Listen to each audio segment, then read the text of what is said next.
प्रश्न किया था हमसे बाहर, इन्होंने कहा आज हमारा मन संसार की तरफ जा रहा है, मतलब काम आदि दोषों से युक्त हो रहा है।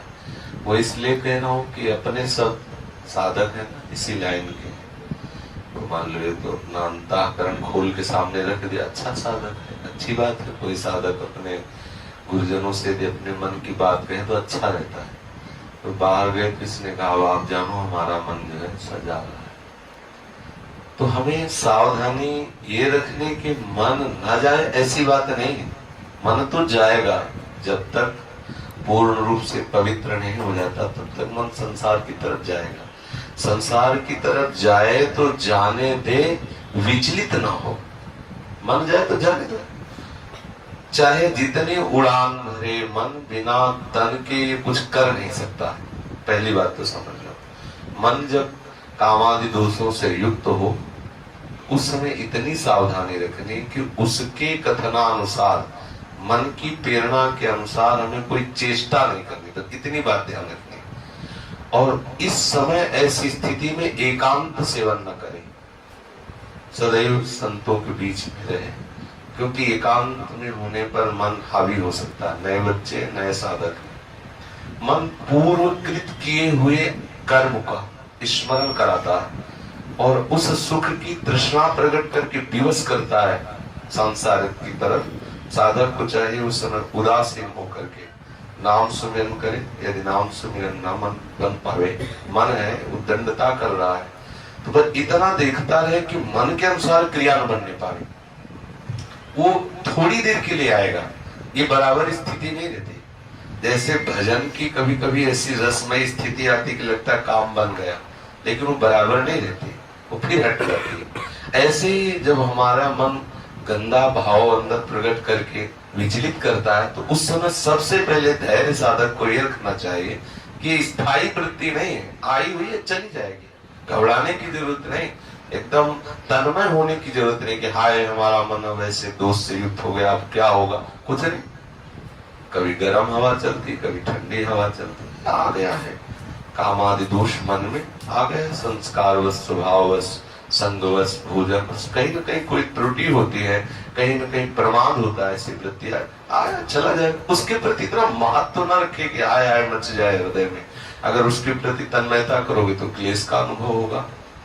तो हमें ये सावधान रहना है कि उसके अनुसार क्रिया न हो और उसके प्रति कोई महत्व बुद्धि न दे। भयभीत होने की इसलिए जरूरत नहीं कि मन में इतनी सामर्थ्य नहीं है कि वो क्रिया के बिना हमें नष्ट कर दे, उसमें इतनी सामर्थ्य नहीं। क्रिया होने न पाए इसलिए साधु समाज में रहे, संतों के संग में, साधकों के बीच में रहे, तो क्रिया बनने नहीं पाए। और क्रिया ना बनी तो मन धीरे धीरे धीरे वो अमना होने लगता है। जिस भाव के लिए मन प्रेरित करे उसको वो भाव ना मिले तो धीरे धीरे मन का मन पर नष्ट होने लगता है। जिस सत्ता के कारण मन कहा जाता है, मतलब संकल्प, भोगों का संकल्प ही मन का जीवित रहना है, भोगों से निसंकल्पित हो जाना ही मन का मर जाना है। तो जब हमारे मन में भोगों का संकल्प बने और उसको पूरा ना होने दे तो मन मरने लगता है, मन अमना होने लगता है। इस स्थिति को सहना ही तपस्या है।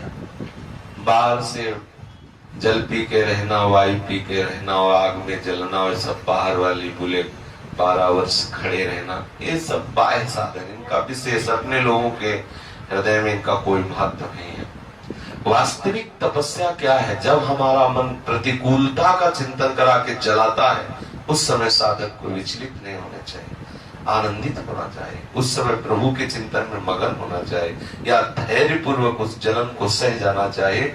वही महात्मा है, वही इस महारस का अनुभव कर सकता है। विचलित होने की जरूरत नहीं, बिल्कुल विचलित होने की जरूरत नहीं। सबके हृदय में ऐसे भाव आते हैं, धीरे धीरे सबके ठीक हो जाते हैं। भगवान नारद जी ने भी प्रेमा भक्ति का जो सूत्र वर्णन करते हैं उसमें लिखा है कि पहले कामादि दोष तरंग की तरह आते हैं, समुद्रात जाए। अगर हम उनका जो तरंग की तरह उदय हो रहे हैं उनका चिंतन करके वैसी क्रिया ना करें तो तरंग उठी खत्म हो जाएगी। और यदि आपने कहीं क्रिया कर दिया उसके अनुसार तो वही तरंग समुद्र बन जाएगी, फिर पार होना बड़ा कठिन। समुद्र बन गए तो डूबना ही पड़ेगा, इसलिए साधक को जहां देखे मन में कि काम आदि दोषों की वृत्ति आ रहे, तो जब शत्रु सामने हो तो अगर घबरा गया तो योद्धा किस बात का हो, तो मारा जाएगा। सबसे पहली बात है कि हमारे हृदय में भय नहीं होना चाहिए। काम आया ठीक है चला जाएगा खत्म, उसके प्रति मातृ बुद्धि इतनी नहीं, और भय सावधानी ये रखनी कि क्रिया न बनने पाए। साधकों के बीच में रह करके हमें उस समय एकांत नहीं, नए साधक को एकांत सेवन उस समय नहीं करना चाहिए।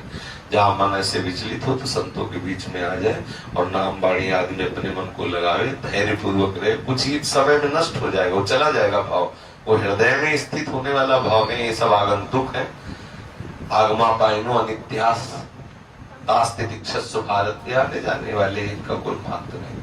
अब इतना घबरा गया कि कहता आप तुम ही संभालो नहीं तो गई गाड़ी। इतना थोड़ी घबराने की जरूरत, कोई बहुत बड़ी बात कोई तुम्हारे हृदय में थोड़ी, तो सबके हृदय में वृत्तियां आती सब।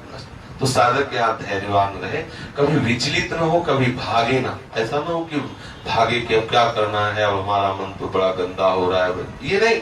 धैर्य आया है, मन में आया, आई वृत्ति चली गई, तब आप देख लो, कुछ ना करो तो चली जाएगी, स्थायी यहाँ कुछ है नहीं। बड़ा वेग आ रहा है, तो कुछ देर धैर्य पूर्वक अपने को बचा रखो, अपने आप को निकल जाएगी वृत्ति गई। एक बार जितनी वेग से आएगा, यदि आपने उसके अनुसार क्रिया नहीं होने दी तो थोड़ा अगली बार कम आएगा, फिर और से कम आएगा, फिर धीरे धीरे धीरे, फिर एक दिन ऐसी स्थिति आती है कि स्फुरण हल्का सा खत्म, फिर एक दिन होता है कि ऐसा भाव ही खत्म हो जाता है।